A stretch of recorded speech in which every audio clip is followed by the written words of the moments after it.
zomer met z'n vier staan. Ook al een paar keer Olympisch kampioen en er is geweest door.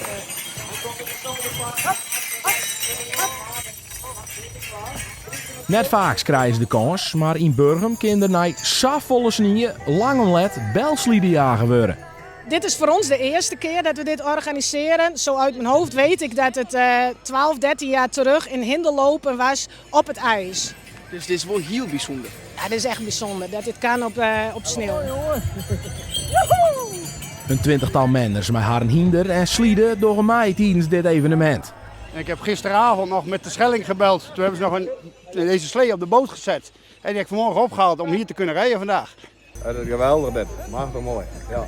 Hoe was toen je die op Tarret? Nou, net zo bot. We gaan nu beginnen. Nee, gewoon rijden, shit wel. Gewoon rustig rijden, goed opletten, dan kan het prima. Net steende het sneeuwwaar loopt het belsliedenjagen een soort taskagers. Nou, het gebeurt haast nooit. Dat is één keer in 5, 6 jaar dat het misschien kan. In Jarreveen wel, op de ijsbaan, maar net zoals hier. Dat gebeurt hier haast nooit. En hoe is het hier? Koud. Vier prachtig mooi. En het oranje is mooi. En hoe heet het hinder en wat voor noemer best? Stal Akkema's Curan. En ik ben nummer 1. En wie ben ik eerste worden? Wat vies ervan? Ja, dat is super. Dat is heel mooi. Wat Ja, vond je van de Janne?